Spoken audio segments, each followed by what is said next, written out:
Now, Sports Talk with Brodes. Here's Hunter Brody. What is going on, everyone? Welcome on in to Sports Talk with Brodes. We are broadcasting live from the Manscaped Man Cave. Get 20% off and free shipping with the code BROD at manscaped.com. I am pissed with John Middleton. Pissed! He's crying poor. He told me that he wants his damn trophy back, and he will die trying. Didn't he say that to everybody? He said it! And now, all of a sudden, he's laying off everybody. Okay, on top of that, you're hearing reports that they're willing to trade Zack Wheeler. They just signed the guy for 5 years, $118 million. And oh, by the way, he had a fantastic first season with this team. Now, all of a sudden, he's available. Why? Because of a financial crunch. Why does it seem like the Phillies are the only team crying poor to this degree? It has killed any sort of excitement I have for baseball because this franchise is a joke and they're operating like the worst team ever. They're operating so poorly from an organizational standpoint, and I feel right now in this city, it's essentially every team. Luckily, the Sixers figured it out, so it seemed, all right? We'll see how it moves forward as an organization with Daryl Morey, Doc Rivers, and the new regime, but it seems like they realized we need to do something different because meddling isn't working. And with the Eagles, Jeffrey Lurie is at an all-time high of getting in the middle of things, and, well, it is resulting in poor play. So, Sixers, pitiful until now. They finally realized it. They acknowledged it. Jeffrey Lurie, disgusting. And John Middleton, putrid! He is such a fraud. He seriously is. So Buster Olney dropped the bomb on us on Sunday. He knew, right? Shame on Buster Olney. He knew that we were all going to be sick to our stomachs with an Eagles game. And he decides, you know what? Let's smack all the Philadelphia Phillies fans. Let's smack the Philadelphia sports fans in the face with more bad news. So what's funny to me is after a lot of social media happened, after a lot of angry fans voiced their words on this rumor, John Middleton had to make a statement. Now, Andy McPhail denied it, and of course, John Middleton denied it. And he said that he wouldn't even trade Zack Wheeler for Babe Ruth. I mean, what type of sick joke is that? He is such an embarrassment. He says the dumbest things in the world. We talk about Doug Peterson and how bad he is at press conferences. The Philadelphia Phillies, and I know this wasn't a press conference, but anytime they speak to media and quotes come out of their mouths, it's awful! It's awful! They're going to make me lose my damn mind. They really are. So, okay, you won't trade Zack Wheeler for Babe Ruth. One hell of a damn quote. Think about that. Insane. So Oney said that he talked to high-ranking executives, and those were his sources. Middleton claimed that those were lies. Jeff Passan confirmed that he was hearing similar stories to what Oney put out there and that they are accurate, that the Phillies are quietly talking with clubs about Zack Wheeler. Isn't that amazing? He was stellar. You could argue that he was better than Aaron Nola. Now, at the top of their games, I think Aaron Nola has nastier stuff, but Zack Wheeler is more efficient and he seems to be more consistent. Zack Wheeler was awesome. Could you imagine actually getting rid of the guy? This team has no clue where they're going. There was a moment in time a couple years ago where it did seem like they were on the uprise, where they were going to be better, where, okay, we're getting out of those dumpster fire years of bottom of the NL East. Now, you're going right back in that direction. I feel so bad for Bryce Harper. He got sucked in. He got suckered. I want to know what John Middleton said exactly, word by word, when he was in Vegas talking to Bryce Harper and his wife when they went down and had dinner. I want to know everything that was said, so then I can compare it to what you're seeing now. Pandemic or no pandemic, he straight up got owned. Bryce Harper just got owned. How do you get out of this thing? He's got to find a way to, or else he's going to be losing every single year. There's so many holes with this team. They might get lucky with JT Realmuto, though, because McCann and the Mets seem to be discussing some things. It's possible McCann ends up in New York.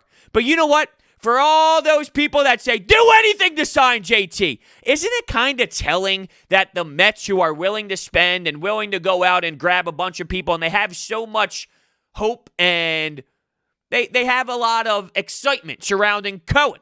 Excuse me, not Cohen. Yeah, Cohen. What am I doing here? Why am I pretending as if I just confused myself?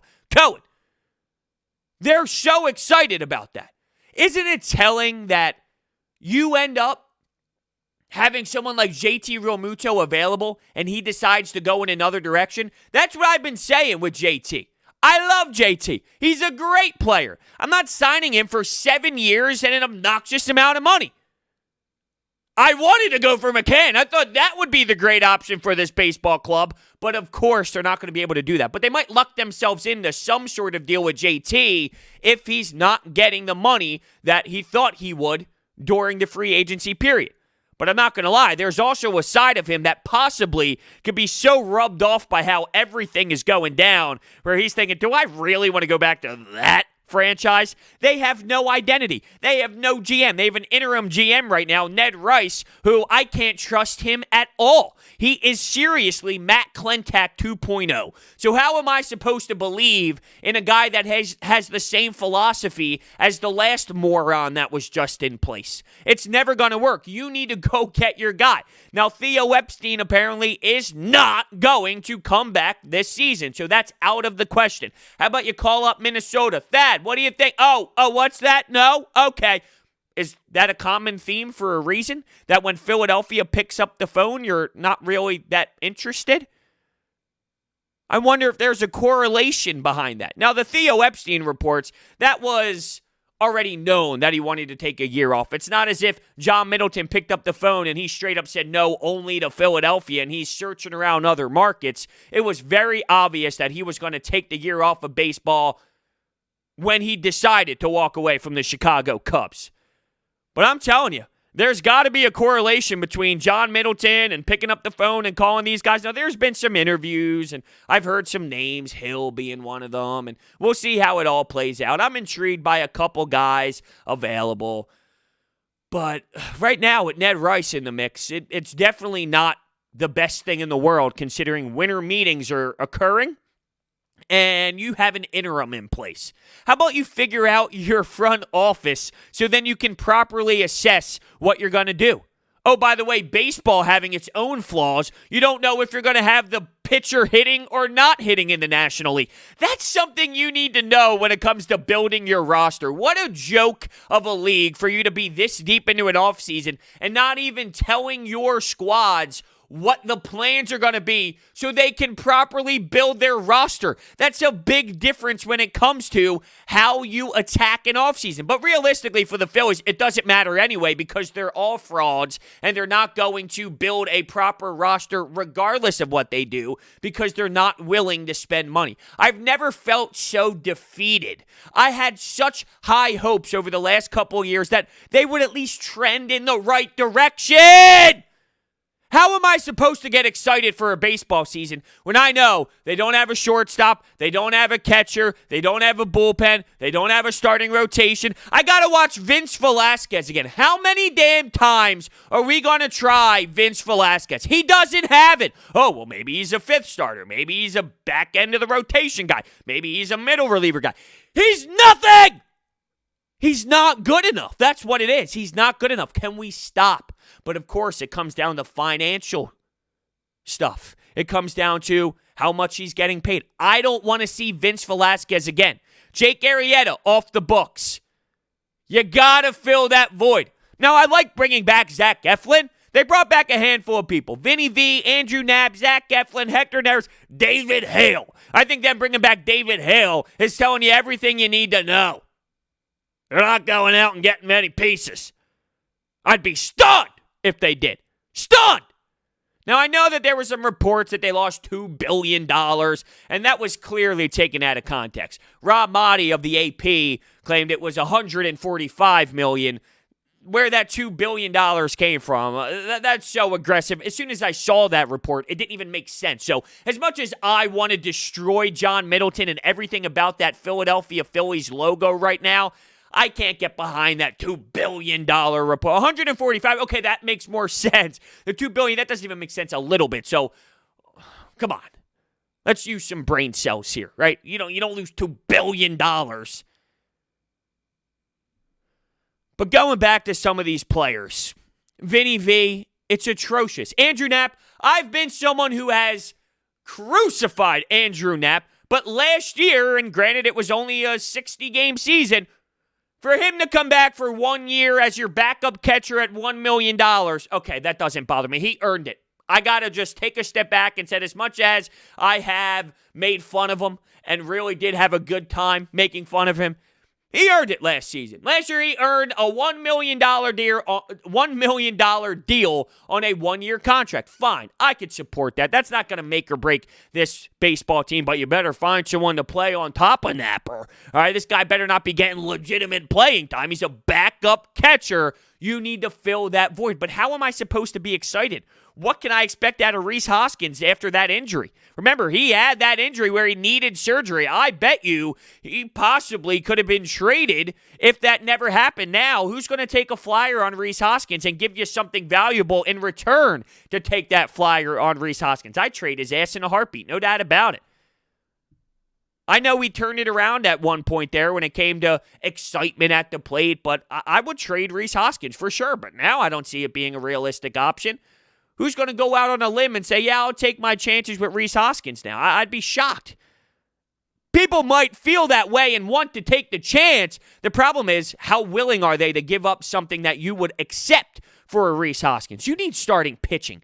Bad. This starting rotation of Aaron Nola, Zack Wheeler, if they keep him, and at this point I think they have to keep him. There's no way that they can go against that report of John Middleton now coming out, speaking to Buster Olney about it. So there's no way they can get rid of him now. But Zack Wheeler, Aaron Nola, Zach Eflin, Vince Velasquez, Spencer Howard, is that what it is? That's bad.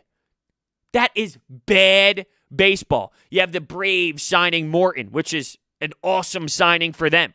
I did think it was funny that they went out and got Drew Smyly for a 1-year deal at double-digit per. Are you serious? What the hell do they see in Drew Smyly to go land him with that type of money? It's 1 year, but still, seriously? You're taking a shot with Drew Smyly? I was stunned to see that, but it's also the Braves have so much success with what they do that I'm almost thinking, there's got to be more to this.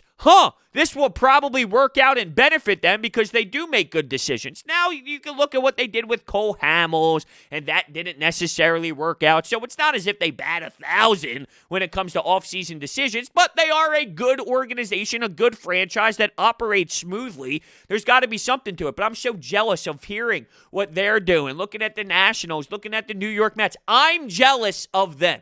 Think about that. That's how low the bar really is at the moment for what John Middleton has put together. He is a really bad owner right now, firing a bunch of people. He fired 80 people right before Thanksgiving. First off, didn't you already know that you were going to fire these people? That's the proper time to inform them, hey, we're no longer going to need your services right before Thanksgiving. And when you do the math, it's not as if these people are getting paid an obnoxious amount of money, right? They're doing their job in the Phillies organization. Do the math. 80 times whatever you think their salary is, which is a normal society type average American salary.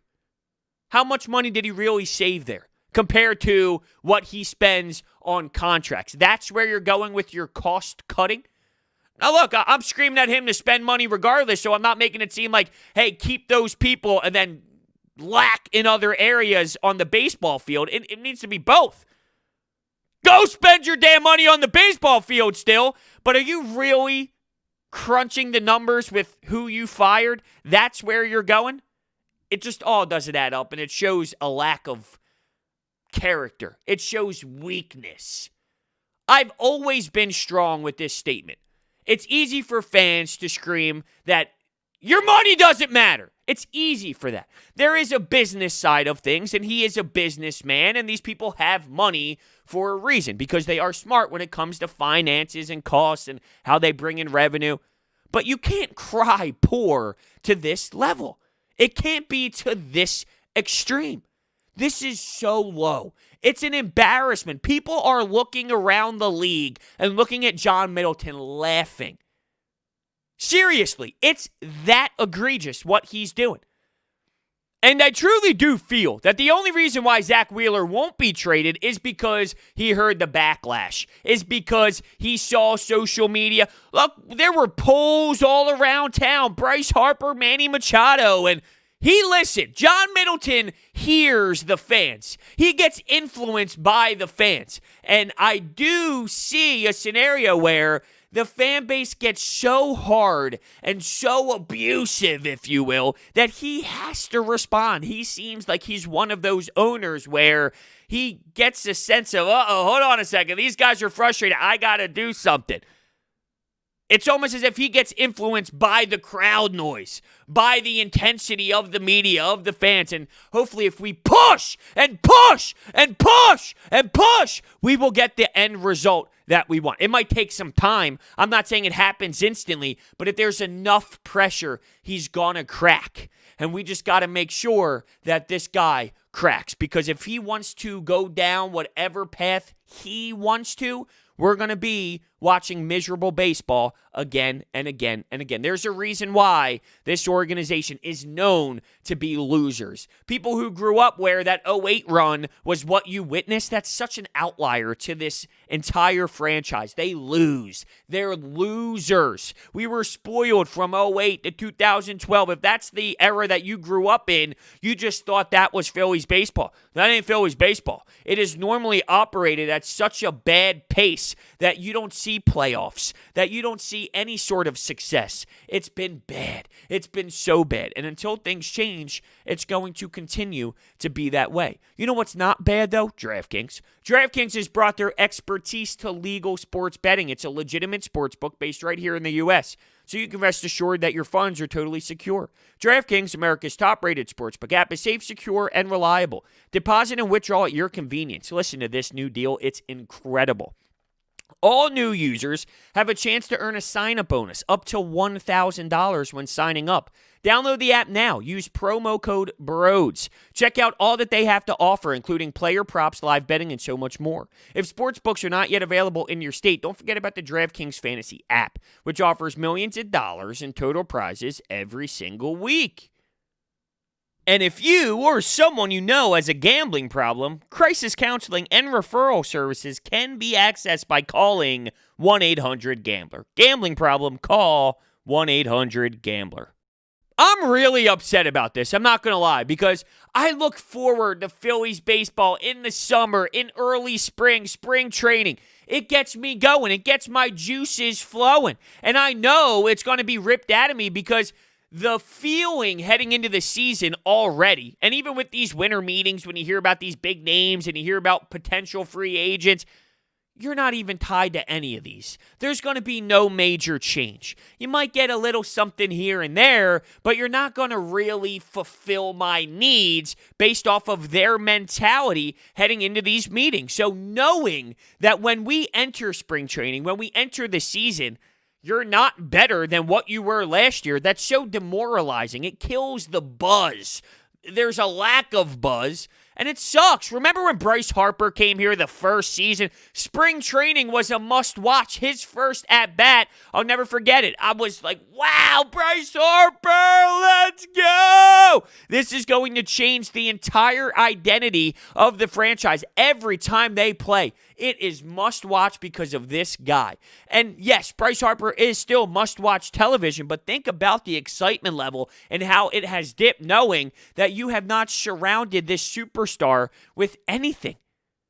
Adam Hazley at center field, Roman Quinn at center field, that's not going to work. That will not fly. Scott Kingery? Come on. Look, Scott Kingery is this versatile player who can play different positions, second, sure. He can play third. He can play center field. He's got a role, but he's not this winning type player. All right, if I look at that contract when you signed him and what I expected him to be, it's not like he's a legitimate, insane bum, but he's not anything close to what I really expected out of Scott Kingery. Yeah, Alec Boehm is going to be fun as hell. The dude raked. He should have won Rookie of the Year. He always finds ways to hit. 2 outs, 0-2 count. He'll deliver the ball. He'll use the entire field. He'll take it the other way. You name it. Alec Boehm is also must-watch television, but it takes a lot more than Bryce Harper and Alec Boehm being must-watch television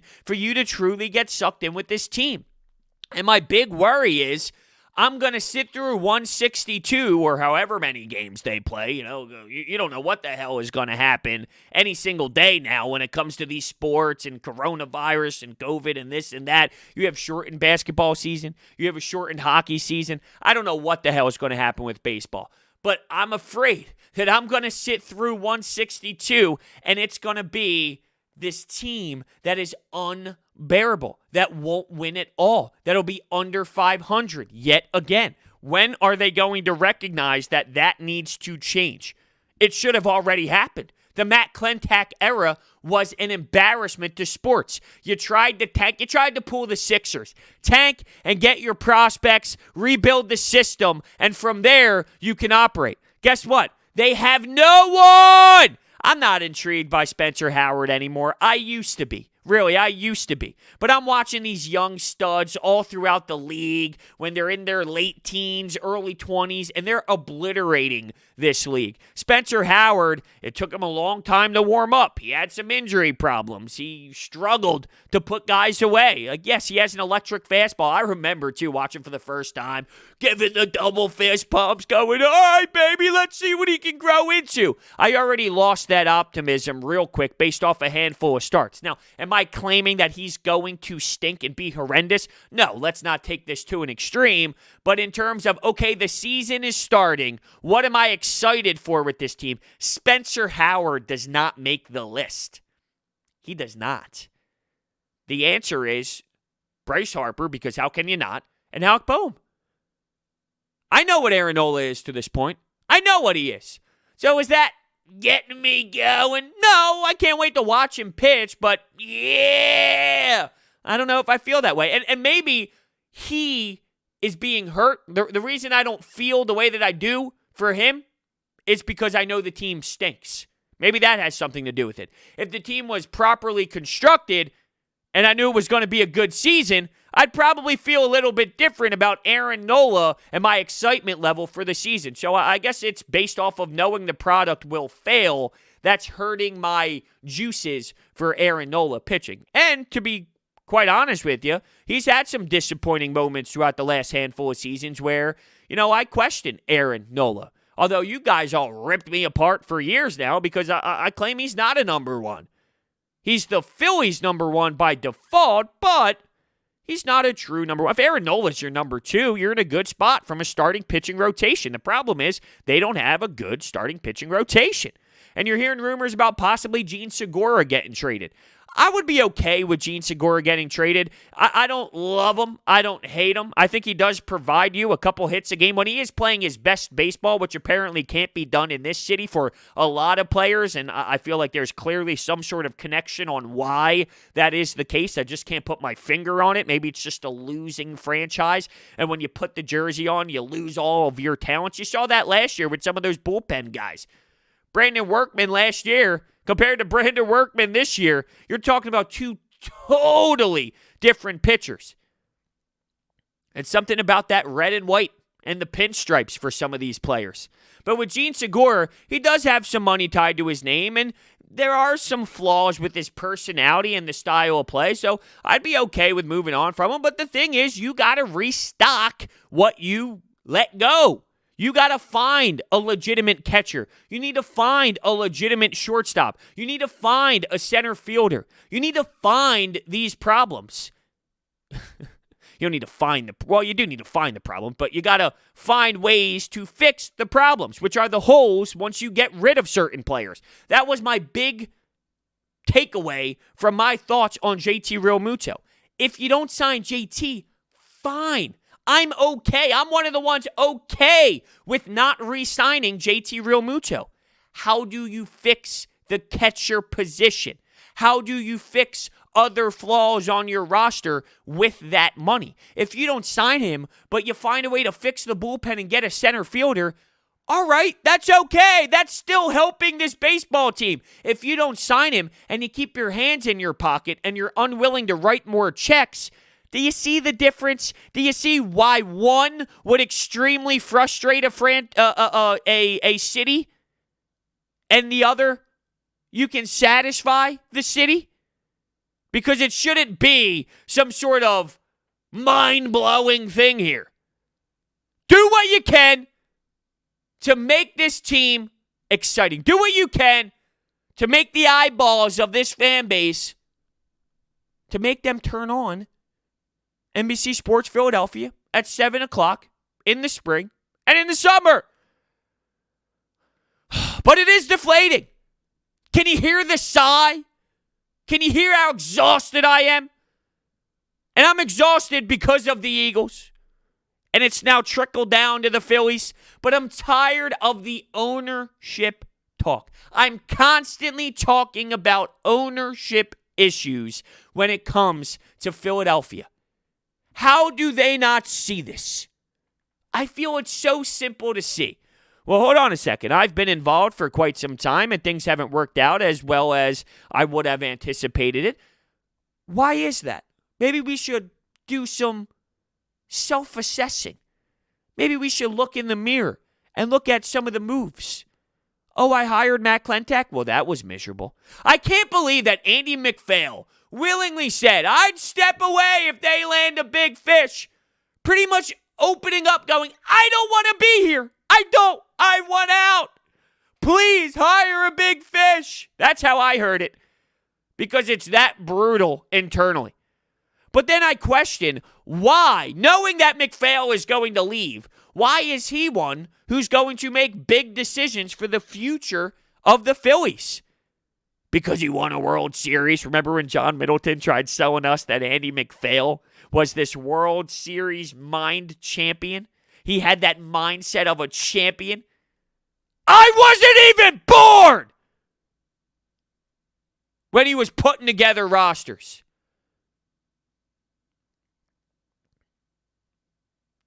I can't believe it. They were willing to trade Zack Wheeler until they heard the outrage, until they heard the riots coming, and they had to backtrack. We didn't say that. They were lying. I trust Buster Olney. I trust Jeff Passan. These guys are respected MLB reporters and writers, and when they hear from high-ranking executives, and two people confirmed it. Buster Olney reported it. Jeff Passan confirmed it. Quote, talking quietly with clubs about Zack Wheeler, trying to do it under the radar. Could you imagine if it actually went down? If we woke up one morning and we saw on our phones that Zack Wheeler was traded? We saw the report that it's possible and we lost our minds. What if you woke up the year after he gives you a 2.92 ERA and he's a stud and he's efficient and you sign him that 5-year, $118 million deal? You open up your phone to he gets traded. We would boo this guy out of town. Now, I know it's hard to boo an owner out of town, but we would try our best. That's something I tweeted out when I was initially bringing in that information and digesting that text and that notification. I said, I don't know how we're going to do it, but we're smart. Let's put our heads together and find a way to get this guy out of owning this team. Because he has no clue how to handle this. And it's pretty evident based off of results. I'm only basing this off of results here. He's not getting people inside that should be inside. He's trusting the wrong people to make baseball decisions. It all starts with him. It starts with him bringing in the right people. Haven't we learned this already? Josh Harris. David Blitzer. Took me way too long to remember his name. Josh Harris, David Blitzer. I'm doing bad with the names today. Not a big day for me in terms of remembering names. But those two making a lot of decisions. Bad product on the court. Well, Daryl Morey's now making decisions because they brought in a real basketball person. You got Doc Rivers. You got a legit coaching staff. And we don't know the outcome yet, but at least strategically, this makes a lot more sense. And it starts with the owner admitting there's a problem and acquiring the right personnel to then make the proper decisions. I don't think that's going to be the case considering they're rocking and rolling with no real GM and they have an interim in Ned Rice, which is essentially Matt Klentak. You still have Matt Klentak in office during a very important stretch to rebuild this franchise around while your owner is crying poor. Don't you see that there's a lot of issues happening right now? Because I know I can see it. You know who doesn't give you any issues? Easy. Orbit Energy and Power. With over 20 years of experience in the solar industry, they are home to your solar experts in residential and commercial projects. They are dedicated to making sure that your project is completed easily and properly by using high-quality materials and trained professionals to get the job done right. Their solar program helps eliminate your electric bill completely. They also provide water purification systems, backup energy services, battery storage, and more. So check out their information. It's all down below in the description. What are we going to do? Where do we go from here? All fantastic questions. It's very disappointing, though, because I don't ever see a scenario where this franchise gets back on the right feet. The only way it's possible is if they find themselves a Theo Epstein. If they go out and get a Neander, if they get an established person to be president of baseball operations, to be the GM, where John Middleton's not in play anymore, he hires someone to do the job, and he hires someone from a winning organization who has a background of actually getting the job done. That is when you might be able to see some sort of legit baseball on the field. And think about this. I mentioned the prospects, and I mentioned the tanking and how it failed so badly. How can you possibly succeed in Major League Baseball when you have zippo in the prospects? Zippo! Nothing. Literally zero. Your last two standing. Spencer Howard, Alec Boehm. Those were it. Those two was what you were excited for. You don't have much else. You talk about Stott. Stott's not ready yet. He's not ready to step in and be your everyday shortstop. So you got some time to go. I don't know how you operate this way. You are taking 3,000 steps backwards. And unfortunately, we got to sit through it. And I'm crushed by it. I really am. So, I had to find a way to scream about John Middleton because he is a serious problem when it comes to the results that you are getting. It starts with him. That needs to change. Now, if he is willing to hire the right people, then this can be changed around. But until he does that, we're going to continue to watch 500 baseball. We're going to continue to watch all of these NL East teams specifically get better and acquire talent and spend money. You're the Philadelphia Phillies. You're not the Oakland A's. You're not the Tampa Bay Rays. You're not this small-ass market. You are an established market with a lot of money to spend. And you're being a bitch. And I'll leave it there. Thank you all so much for listening, and I will see you next time.